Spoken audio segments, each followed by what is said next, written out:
ഒരുത്തര് തിരി തെളിക്കുമ്പോഴാണ് അമ്മയുടെ സാന്നിധ്യം വന്നു പോയത്.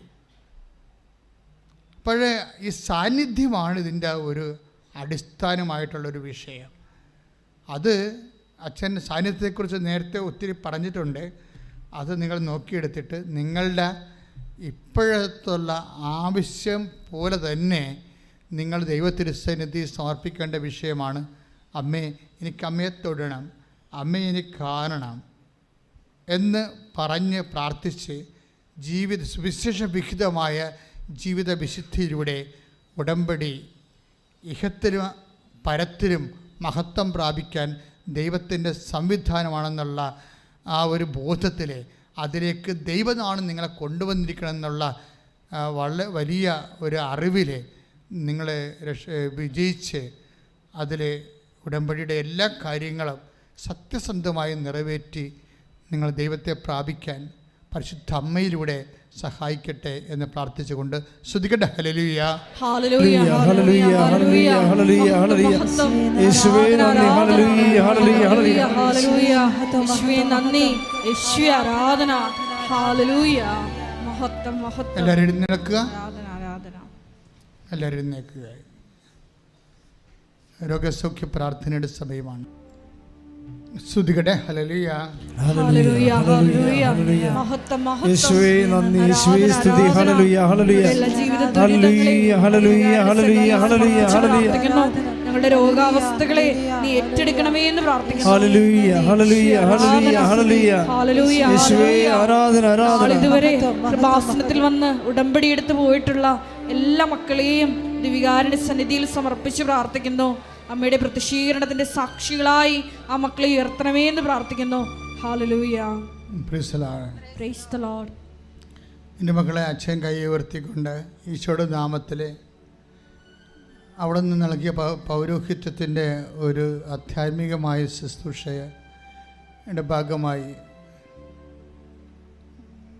കർത്താവിൻ്റെ അരുളപ്പാട് അനുസരിച്ചാണ് ധ്യാനകേന്ദ്രങ്ങളിലെ രോഗസൗഖ്യ പ്രാർത്ഥന നടക്കുന്നത്. സ്ത്രീകന്മാരെ ഈശോ ഏൽപ്പിച്ചതാണ്. നിങ്ങൾ ഏത് ഭവനത്തിൽ ചെന്നാൽ ആ ഭവനത്തെ ആശീർവദിക്കണം, അവിടെയുള്ള രോഗികളെ സുഖപ്പെടുത്തണം. ആദിമസഭയിലും അതുതന്നെയാണ് സഭ അനുവർത്തിച്ചത്. നിങ്ങളുടെ രോഗിയാകുമ്പോൾ സഭാപുരോഹിതനെ വിളിച്ചുകൊണ്ട് വരിക, അവർ വന്നവനെ സൈത്ത് പൂശി പ്രാർത്ഥിക്കട്ടെ എന്ന്. ഇപ്പം സൈത്ത് പൂശണത് ആദ്യകാലം മുതലുള്ള ദൈവികമായ നടപടിയാണ്. ഇപ്പം കഴിഞ്ഞ ദിവസങ്ങളൊരു സാക്ഷി ഉണ്ടായില്ലേ, അച്ഛൻ്റെ അടുത്ത് വന്നപ്പോൾ എൻ്റെ സൈത്ത് എൻ്റെ കയ്യെ തേച്ച് തന്ന് ഞാനത് കൊണ്ടുപോയി എൻ്റെ വയറിൽ പെരട്ടി. അപ്പോൾ സിസ്റ്റും അതുപോലെ ഫൈബ്രോയിഡുകളും അപ്രത്യക്ഷമായെന്നും പറഞ്ഞൊരു സാക്ഷ്യമുണ്ട്. വലിയ സാക്ഷ്യമാണ്. തിരുവനന്തപുരം ഭരണീയത്തുള്ള ഒരു മോളുടെ സാക്ഷ്യമാണ്.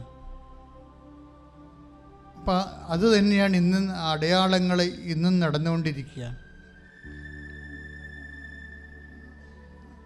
ഇതിലൊന്നും ആൾദൈവമോ സിദ്ധം കളിയോ ഒന്നുമില്ല.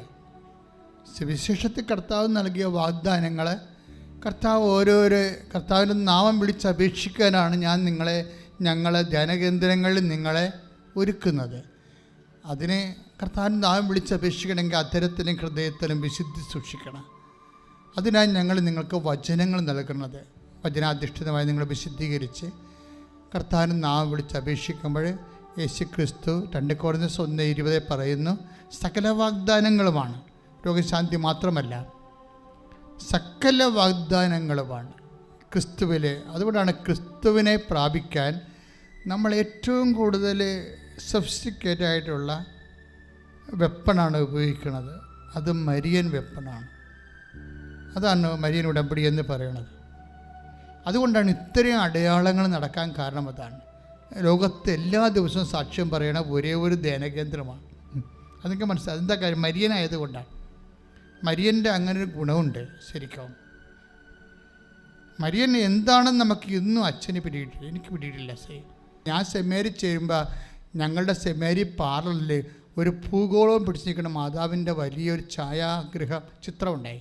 അവിടെ എഴുതി വെച്ചിട്ടുണ്ട് റെജീന മിഷനോരും എന്ന് വെച്ചിട്ടുണ്ടെങ്കിൽ ദ ക്വീൻ ഓഫ് മിഷൻസ്.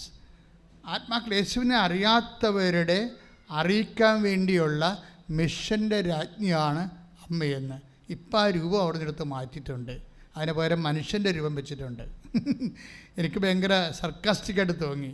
എന്താ സംഭവിച്ചതെന്ന്. സെമിനാരിയുടെ ഒരു കാലഘട്ടം കഴിഞ്ഞപ്പോൾ ആ മിഷൻ പോയിട്ട് അതിന് പകരം പണ്ട് മരിച്ചുപോയ ഒരു ശുശ്രൂഷകൻ്റെയോ വേറെ ആരുടെയോ എനിക്കൊണ്ട് അവിടെ ഒന്നും ഇല്ലെന്നാണ് എനിക്ക് തോന്നുന്നത് ആ സ്ഥലത്ത്. എനിവേ ഭയങ്കര സങ്കടം തോന്നി അത് കണ്ടപ്പോഴേ. കാര്യം ഞാനത് കണ്ടാണ് വളർന്നു വന്നത്. ഇപ്പോൾ നോക്കി മാതാവിൻ്റെ ഇപ്പോൾ നിൽക്കും റെജീന മിഷൻ ഒരു എന്താണ് മിഷൻ്റെ മാതാവ് ഞങ്ങൾക്ക് വേണ്ടി അപേക്ഷിക്കണേ. അന്ന് ഞാൻ കുഞ്ഞുനാളിൽ പ്രാർത്ഥിച്ചാണ്. 1976-77 കാലഘട്ടം. ഇന്നവിടെ രൂപമില്ല. ഒരു രൂപമാണ് പടമാണെന്നൊരു കാര്യമില്ല.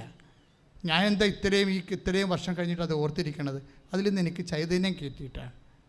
നിങ്ങളുടെ വീടുകളിലൊക്കെ വിശുദ്ധമായ രൂപങ്ങൾ സൂക്ഷിക്കുകയും അവിടെയെല്ലാം വചനം എഴുതി വെക്കുകയും ചെയ്യുമ്പോൾ നിങ്ങളുടെ കുഞ്ഞുങ്ങളെ ഏതെങ്കിലും കാലത്ത് ആ വചനം ഒന്ന് തോണ്ടാൻ സാധ്യതയുണ്ട്. Praise the Lord. അപ്പോൾ എന്താ പ്രശ്നം വെച്ച് കഴിഞ്ഞാൽ പൗലോസിന് കിട്ടാഞ്ഞ തുറവിയാണ് ഫ്രാൻസിസ് സേവന് കിട്ടിയിരിക്കുന്നത്. എന്താ കാര്യം? ഇവർ തമ്മിലുള്ള വ്യത്യാസം എന്താണ്? ഒരാൾക്ക് മാതാവിനെ അറിയാൻ പാടില്ലായിരുന്നു, മറ്റേ ആൾക്ക് മാതാവിൻ്റെ മുമ്പിൽ കണ്ണീരിട്ട് പ്രാർത്ഥിച്ചിട്ടുണ്ട്. അപ്പം മനസ്സിലായില്ലേ മറിയം ആരാണെന്ന്?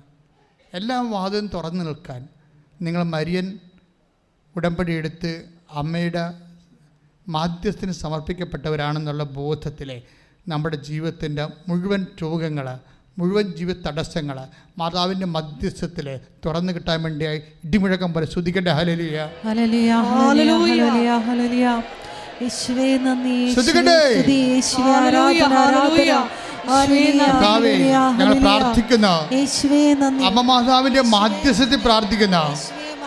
കർത്താവേ ഞങ്ങൾ പ്രാർത്ഥിക്കുന്നു. എല്ലാവരും പ്രാർത്ഥിക്കട്ടെ. കർത്താവേ മാരക രോഗങ്ങൾ വിട്ടുമാറാൻ വേണ്ടി അമ്മ മാതാവിന്റെ മാധ്യസ്ഥത്തിൽ പ്രാർത്ഥിക്കുന്ന തീരാ വേദികള് വിട്ടുമാറാൻ വേണ്ടി അമ്മ മാതാവിന്റെ മാധ്യസ്ഥത്തിൽ പ്രാർത്ഥിക്കുന്ന ജോലിയില്ലാത്തവരെ, സാമ്പത്തിക ബാധ്യതയുള്ളവരെ, ജീവിതം മടുത്തവരെ, തീർന്നവരെ, എല്ലാ വാതിലും അടഞ്ഞു പോയവരെ തുറക്കപ്പെടാൻ വേണ്ടി ഉടമ്പടി എടുത്ത മുഴുവനും ആവശ്യങ്ങളുടെ മേലും ദൈവത്തിൻ്റെ കൃപ ചൊരിയാൻ വേണ്ടി എല്ലാ അടഞ്ഞുപോയ വാതിലുകളും, എല്ലാ തരത്തിലുള്ള തടസ്സങ്ങൾ, ജോലിക്കുള്ള തടസ്സങ്ങൾ, വിസയ്ക്കുള്ള തടസ്സങ്ങൾ, പഠനത്തിനുള്ള തടസ്സങ്ങൾ, സാമ്പത്തിക വരുമാന തടസ്സങ്ങൾ, ആധ്യാത്മിക മുന്നേറ്റ തടസ്സങ്ങൾ, രോഗത്തിൻ്റെ എല്ലാവിധ ആവശ്യകതകളും യേശു ക്രിസ്തുവിൻ്റെ ഉന്നതമായ നാമത്തിലെ അമ്മ മാതാവിൻ്റെ മാധ്യസ്ഥത്തിലെ സൗഖ്യം പ്രാപിക്കട്ടെ, തടസ്സങ്ങൾ മാറട്ടെ. യേശുവേ സ്തോത്രം. ഹല്ലേലൂയ ഹല്ലേലൂയ ഹല്ലേലൂയ ഹല്ലേലൂയ. യേശുവേ നന്ദി, യേശുവേ സ്തുതി. ഹല്ലേലൂയ ഹല്ലേലൂയ. യേശുവേ ഉടമ്പടി നിബന്ധനകൾ യാഥാർത്ഥ്യങ്ങളുടെ മുമ്പിലാണ് നമ്മൾ നിൽക്കുന്നത്. നിങ്ങളൊന്ന് പ്രാർത്ഥിച്ച് കർത്താവേ, കർത്താവേ, പരിശുദ്ധ അമ്മേ, പരിശുദ്ധ അമ്മയെ ആശ്രയിച്ചുകൊണ്ട് അമ്മയുടെ മാധ്യസ്ഥത്തിലെ ഞങ്ങൾ അങ്ങയോട് പ്രാർത്ഥിക്കുന്നു. അപ്രതിരോധ്യമായ അങ്ങ് പോലും നിഷേധിക്കാതിരുന്ന നിഷേധിക്കാമായിരുന്നിട്ടും അമ്മയുടെ വാക്ക് മാനിച്ച അമ്മയുടെ മാധ്യസ്ഥത്തിലെ ഞങ്ങൾ ചെയ്ത ഉടമ്പടി പ്രകാരം വെച്ചിരിക്കുന്ന മുഴുവൻ വിഷയങ്ങളുടെ മേലും അടയാളങ്ങൾ ലഭിക്കട്ടെ. ദൈവനാമത്തിൽ ദൈവനാമത്തിന് മഹത്വം ഉണ്ടാകട്ടെ. ഹല്ലേലൂയ ഹല്ലേലൂയ ഹല്ലേലൂയ. യേശുവേ നന്ദി. ഹല്ലേലൂയ ഹല്ലേലൂയ ഹല്ലേലൂയ ഹല്ലേലൂയ ഹല്ലേലൂയ ഹല്ലേലൂയ. യേശുവേ സ്തുതി. ഹല്ലേലൂയ. യേശുവേ ആരാധന. എൻ്റെ മക്കളെ, വീണ്ടും വിവാഹം ഒത്തുവരാത്തവര്, മക്കളില്ലാത്തവർ, ജോലിയില്ലാത്തവർ, കുടുംബത്തിൽ സമാധാനമില്ലാത്തവർ, ഭാഗോടമ്പടി നടക്കാത്തവർ, പല പല മരുന്ന് കഴിച്ചിട്ടും ഓപ്പറേഷൻ കഴിഞ്ഞിട്ട് പോലും രോഗം വിട്ടുമാറാത്തവർ, എല്ലാ തരത്തിലും ഒന്ന് ഈടറവായി പോയി ഒരു അനക്കവുമില്ലാതെ, ഒരു ഫയലിന് ഒരു അനക്കമില്ലാതിരിക്കുന്നവരെ, ഇനി എന്ത് ചെയ്യണം, എങ്ങനെ ജീവിക്കും, ആരോട് പറയും ഒന്നും അറിയാൻ പാടില്ലാതെ മാനസികമായും മരയിപ്പ് വന്നു പോയവരുടെ മേലെല്ലാം മാതാവിന്റെ മധ്യസ്ഥ ദൈവിക കൃപയുണ്ടാകാൻ വേണ്ടി ശ്രദ്ധിക്കട്ടെ.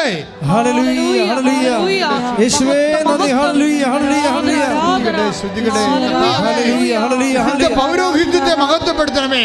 മാരകരോഗങ്ങൾ, തീരാവേദകൾ, ജീവിത ദുരിതങ്ങൾ യേശുവിന്റെ നാമത്തിൽ മാറിപ്പോകട്ടെ.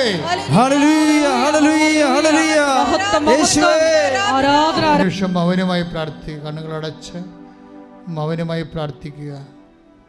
അച്ഛൻ എന്തെങ്കിലും കാര്യം ഒന്നും വിട്ടു പോയിട്ടില്ല. ജനറലായിട്ടാണ് എല്ലാ വിഷയവും ഈശോയ്ക്ക് ഏൽപ്പിച്ചിട്ടുണ്ട്. എങ്കിലും നിങ്ങൾക്ക് എന്തെങ്കിലും പറയാനുണ്ടെങ്കിൽ ഈ അനുഗ്രഹത്തിൻ്റെ സമയത്ത് പറയാം. ഓൺലൈനിൽ ഇരിക്കുന്നവർ പ്രത്യേകിച്ച് ഇപ്പോഴാണ് നിങ്ങളിത് തുറക്കുന്നതെങ്കിലും നിങ്ങൾ തുറന്ന് ഈ ആരാധനയിൽ അമ്മയോട് ചേർന്ന് നിങ്ങളുടെ സങ്കടങ്ങൾ സമർപ്പിച്ച് സാക്ഷികളാക്കണമെന്ന് പ്രാർത്ഥിക്കുക.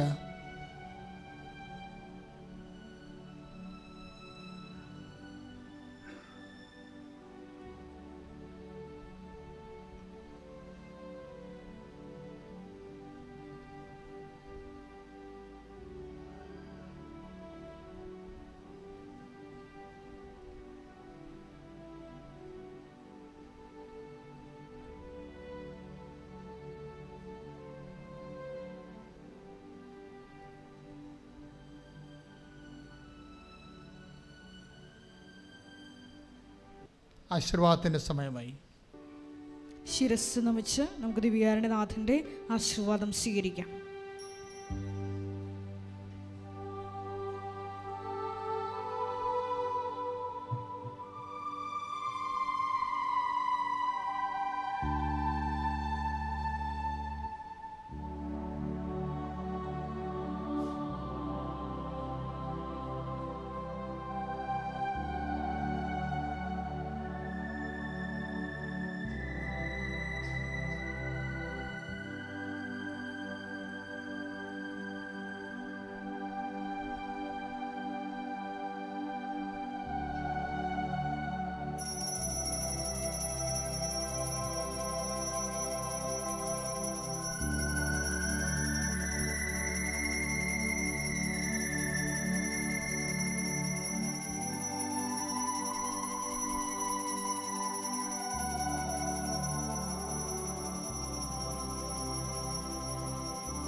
പരിശുദ്ധ പരമമാ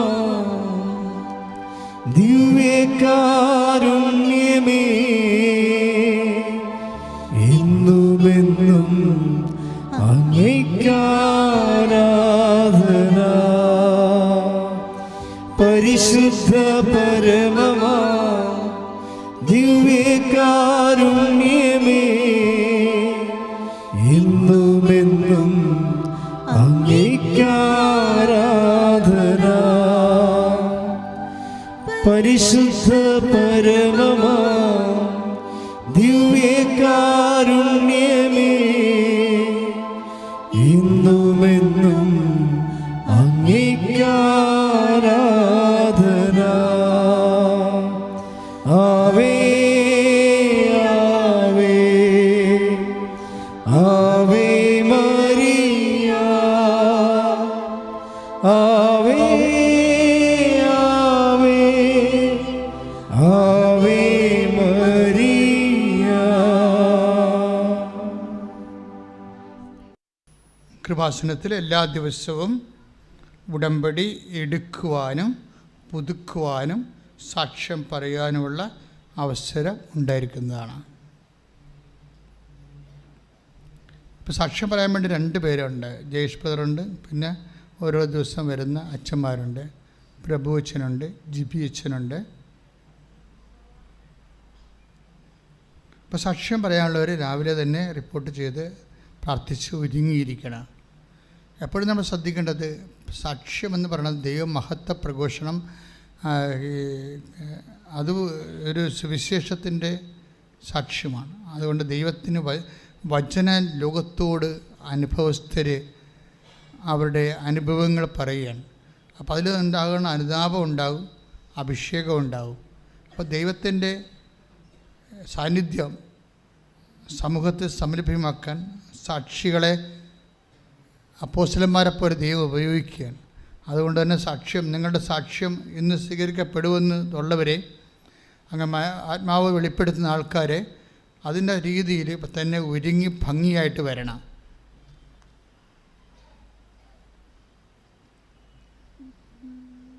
രണ്ടാമത്തെ അറിയിപ്പ്,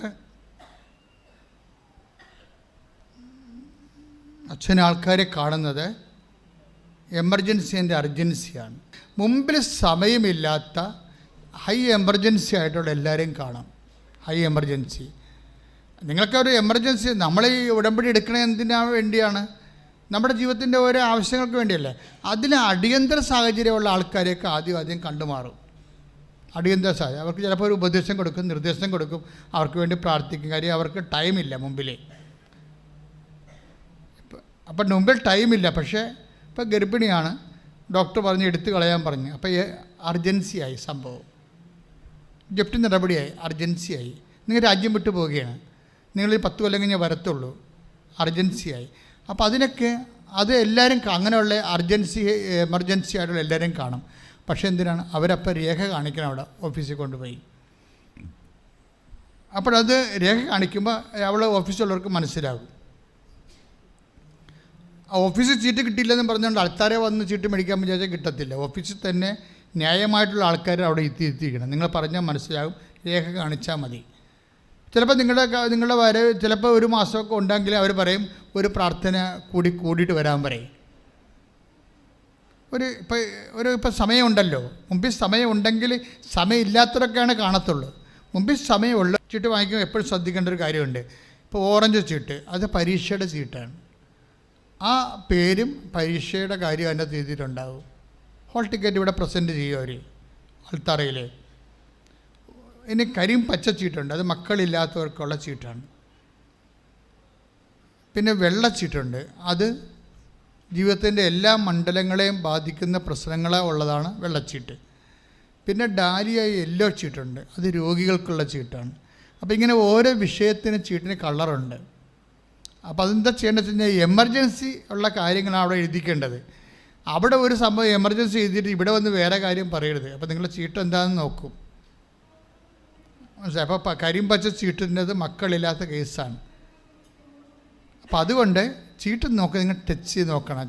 അപ്പോൾ ഇനി എന്തെങ്കിലും സീരിയസ് ആണെങ്കിൽ അവിടെ പറഞ്ഞ് കുറിപ്പിക്കണം, ഓഫീസിൽ തന്നെ പറയണം. 2 കാര്യങ്ങളുണ്ടെന്ന് പറഞ്ഞാൽ 2 കാര്യങ്ങളെ കുറിച്ച് വെക്കുവരെ. എമർജൻസി 2 കാര്യങ്ങളുണ്ട്. ഇവിടെ ഒരു കാര്യം കുറിപ്പിച്ചിട്ട് ഇവിടെ വന്നിട്ട് ലോകത്തിലുള്ള മുഴുവൻ കാര്യങ്ങൾ പറയരുത്. ഇവിടെ ഒരാൾക്ക് അലോട്ട് ചെയ്യുന്ന സമയത്ത് കാര്യം 120-125 പേരെയാണ് എടുക്കുന്നത് ഒരു ദിവസം. അപ്പോൾ അത് എമർജൻസി ഉള്ള ആൾക്കാരെ നോക്കിയിട്ട് കറക്റ്റ് ചെയ്ത് പ്രാർത്ഥിച്ചാണ് അവരെടുക്കണം. അപ്പോൾ നിങ്ങളതെല്ലാം ഓഫീസിൽ ചെന്ന് കറക്റ്റ് ചെയ്തുകൊണ്ട് വരണമെന്ന് ഓർപ്പിക്കുകയാണ്.